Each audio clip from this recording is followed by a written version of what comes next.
Estamos de volta com o Niso Comunidade. No programa de hoje, falando sobre o livro Crônicas do Cáucaso, As Guerras da Chechênia. Para isso estamos conversando com o autor do livro, o professor da Uniso, Dr. Paulo Edson Alves Filho. Dr. Paulo Edson, é empolgante essa sua pesquisa que dá resultado ao livro de Crônicas do Cáucaso.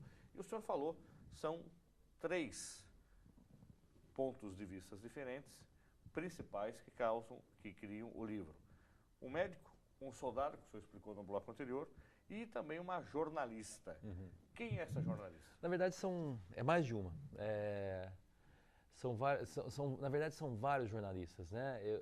Eu disse para você que essa narrativa que eu teria era do civil, uma civil, né? Que deixou um diário, o médico e o soldado. Jornalistas são várias. Tem uma russa, Anna Politkovskaya, que ela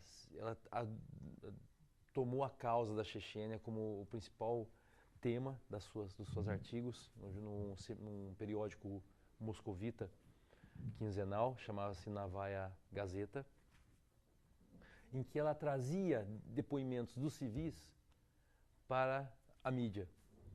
E a partir da Segunda Guerra, os jornalistas são proibidos de entrar na Chechênia. Por quê? O governo acreditava que parte da derrota deles, dos russos, né, na Primeira Guerra, foi da pressão que a população russa fez para se acabar a guerra.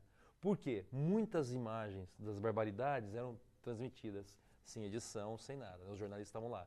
Na Segunda Guerra, o Putin, né, que já é o Putin, então, o Vladimir Putin, como líder russo, ele decide proibir jornalistas, para não se trazer nada do que está acontecendo lá. Simplesmente tem informações que viessem primeiramente editadas, né, a partir do alto escalão militar russo. E alguns furam esse bloqueio, né? Uma delas é essa jornalista que eu disse para você anteriormente, né, que foi sondar e investigar o caso dos órfãos na Chechênia, em 2002. E essa jornalista russa, Anna Politkovskaya, ela é de Moscou, ela viajou mais de 60 vezes para o Cáucaso e ela coletava histórias dos civis. E também investigavam o problema, que esse foi um grande problema, da corrupção dentro do exército em conluio com os guerrilheiros. Chegou um ponto da Segunda Guerra que ela se tornou tão viciada que havia várias ligações entre os guerrilheiros islâmicos e parte do exército, a parte mais corrupta do exército, né? Em que a guerra se tornou uma grande indústria, né? O petróleo que era extraído lá, tinha poços de petróleo que eram controlados na Chechênia, tanto por guerrilheiro quanto soldado. Nessa região não caía uma bomba, não tinha um tiro, não tinha nada. Os caminhões saíam escoltados, cheios de petróleo desse lugar, numa república em guerra, desses poços, conseguiam atravessar a fronteira sem ninguém molestá-los, né? E ela começa a investigar isso. E isso não agrada nem um pouco, né, claro, o governo, né? Bem, chega num ponto, Fernando, que ela é assassinada, né? Essa jornalista foi assassinada por trazer muita verdade. Outra jornalista é a Anne Nivat, que é uma francesa, que dá um testemunho muitíssimo interessante, chama-se Cães de Guerra. O livro dela está em inglês também, né? Tem um jornalista também de Moscou, um outro russo, o Babitsky, Andrei Babitsky.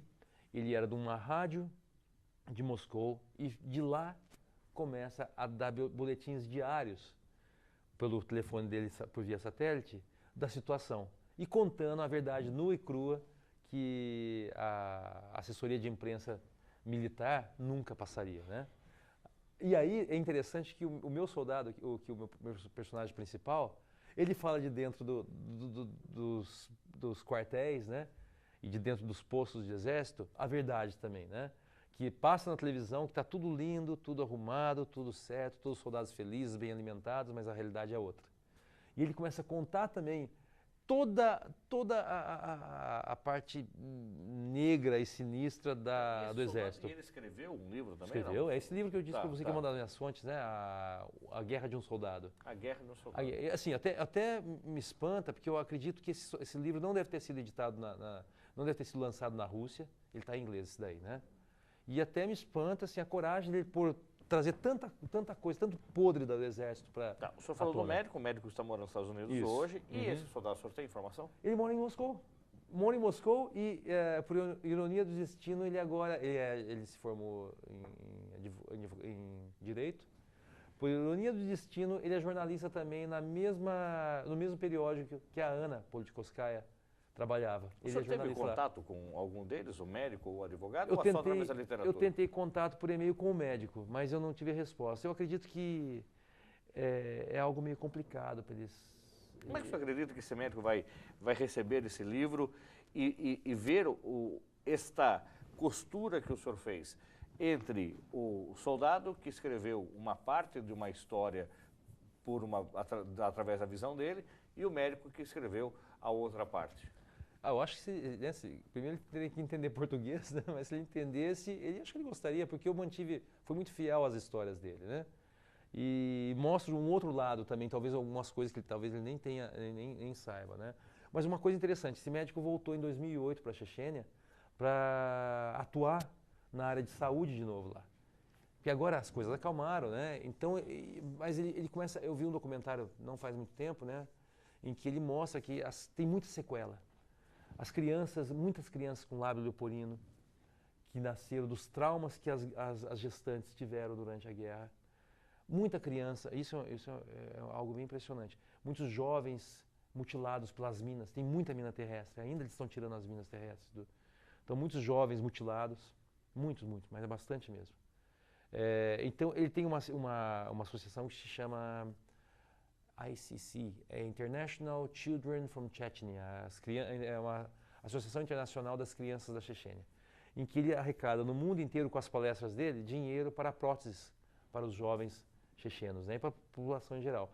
Mas ele já instalou vários postos de saúde na Chechênia, então ele tem trabalhado bastante na Chechênia agora. Mas ele continua morando nos Estados Unidos ou Sim, está lá? Ele mora nos Estados Unidos. Ele trabalha nos Estados Unidos e está periodicamente na Chechênia. Porque eu acredito que é muito mais fácil captar ajuda ele estando em Boston do que se estivesse só na Chechênia. Então ele faz uma ponte internacional agora, né? Quanto tempo, professor, para do start do livro, dessa curiosidade que o senhor teve sobre o assunto, e chegar nessa publicação? 2 anos e 9 meses, eu acho, 8 meses. Foi desde 2009? Foi mais ou menos isso. 2 anos, um pouco mais de 2 anos e meio. Depois que o senhor escreveu o livro, teve acesso a mais informações que o senhor falou assim, faria de outro jeito? Ou teria uma segunda edição revisada e atualizada? Eu acho que, por enquanto, não, mas eu acredito que eu gostaria de ter tido mais contato com os chechenos, que é muito difícil, sabe? Foi por e-mail, eu consegui ter contato com alguns chechenos. As informações que eles me passavam não era muita coisa além do que eu conseguia bibliograficamente. Eu acredito que poder conversar um pouco mais a fundo com alguns militares russos também, que eu não a militares mesmo não tive acesso a nenhum militar, né? Até tentei quando estive na Rússia, mas não consegui. Eu acho que talvez, mas por enquanto eu não quero mudar nada. Acho que por enquanto ele tá bom do jeito que está. O senhor está falando tentou fazer esses contatos em russo ou em inglês? Como é que foi? Olha, a maior parte em inglês, né? O meu russo ainda é bem básico, né? Mas já aconteceu umas situações lá quando eu estive lecionando na Rússia, em que eu falava um dialeto, era misturado um russo com inglês e com os que não conseguem falar inglês muito bem, né? E dava certo. Então, eu punha umas palavras em russo, umas palavras em inglês, a pessoa também falava umas coisas em russo e em inglês e a gente conseguia se comunicar. E como é que foi a sua ida para a Rússia nesse convênio entre a Uniso e a universidade lá? Excelente. Eu tive uma impressão totalmente diferente do que eu tinha da Rússia antes. Eu achava que fosse umas pessoas um pouco mais distantes, assim, em termos de semelhança conosco, né? Eu achei os russos muito parecidos com nós, sabe? Pessoas muito calorosas, pessoas muito atenciosas. Foram quase 3 semanas maravilhosas. Foi, acho que, uma das melhores viagens da minha vida, sabe? A experiência de lecionar para os russos. Nós fomos uma atração para eles, né? O senhor deu aula em inglês para eles? Sim, em inglês. Quando nós saímos, né? Qual foi o tema da aula? Economia, sociedade e história brasileira, que eles não conheciam nada, né? Praticamente nada.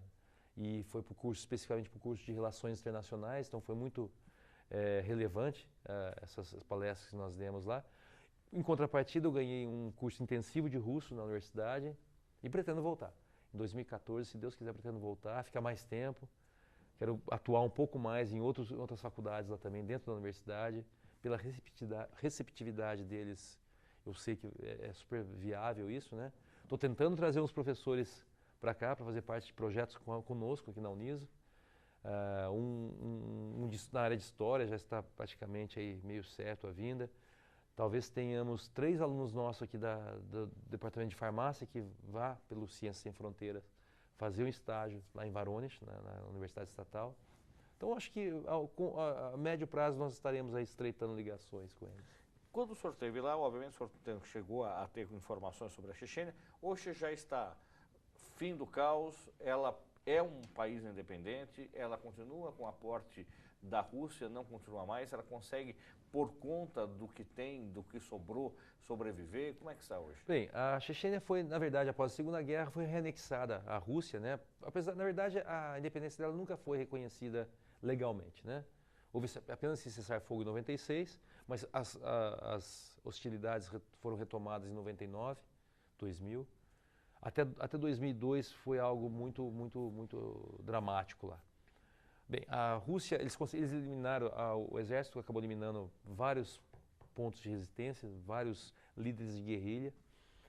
Isso enfraqueceu muito o movimento separatista, mas o movimento separatista ao longo do tempo se tornou algo, um movimento de extremismo islâmico, nem eles se entendiam o que eles queriam, então na verdade se perdeu no caminho. A sede pela independência se perdeu no caminho. Hoje a Chechênia é república da Rússia, a grande maioria, toda a população fala russo, boa parte da população deseja que Moscou esteja no controle, tanto é que a votação, essa última votação que teve na Rússia para o presidente, Putin teve mais de 95% de eleitores chechenos, né? Por mais que possam falar que foram fraudadas as eleições, né, que há alguns grupos falando que as eleições na Rússia foram fraudadas, você não conseguiria fraudar tanto assim, né? Tá bom, que seja fraudado, mas suponha que pelo menos 80% da população, né, apoiou. Então você vê que há um ensejo da população chechena em ter a Rússia como ainda a grande mãe deles, né? Há alguns querendo a separação, mas isso é a minoria. Para quem é indicado esse livro?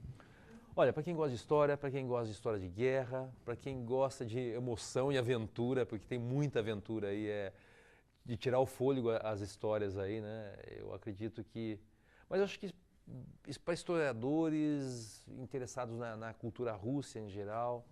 E como faz para encontrar o livro Crônicas do Cáucaso? Bem, em São Paulo, na Martins Fontes, da Paulista, e aqui em Sorocaba, na Livros e Companhia, no Shopping Esplanada. Ele está sendo vendido lá. Professor, quem quiser fazer contato com o senhor para de repente levá-lo para uma palestra, claro, convidá-lo aí para dar uma aula falando dessas suas experiências como autor de livros, como escrever um livro, como é que deve proceder? O senhor tem um e-mail de contato? Tem um e-mail direto até do próprio livro que eu criei, que chama-se Crônicas do Cáucaso, tudo junto, crônicasdocaucaso@gmail.com. Eu acho que é o mais fácil. Crônicas sem acento, sem nada, né? Cáucaso também. Crônicas do Cáucaso sem acento, sem nada. E o próximo livro? Tem alguma novidade que a gente vai trazê-lo novamente para falar sobre ele aqui no programa? Eu acredito que seja um de lendas, de indígenas nossos, para criança. Agora eu vou mudar a temática novamente. Talvez que o próprio professor aqui, nosso colega aqui, o professor Luiz Fernando, nós já andamos conversando, né? São coletâneas, na verdade, lendas resgatadas por um funcionário do SPI, Serviço de Proteção ao Índio, no começo do século passado, numa aldeia em Bauru, a aldeia Araribá. E são lendas muitíssimo interessantes de como o mundo foi criado e como o mundo será destruído, ou seja, uma espécie de Gênesis e Apocalipse indígena dessa tribo Guarani. E é muito interessante. E tem um movimento que eu acho que é interessante para a criança. Tá certo, nós vamos trazê-lo aqui com certeza para falar sobre ele. Parabéns por mais esta obra, sucesso. Muito obrigado, Fernando. Vida enquanto professor, na sua carreira enquanto escritor. Obrigado, sempre um prazer estar com você. Obrigado. O programa Uniso Comunidade termina aqui. Se você tem alguma sugestão para o programa, envie para unisocomunidade@uniso.br. Agradecemos a sua audiência e até o próximo programa. Até lá.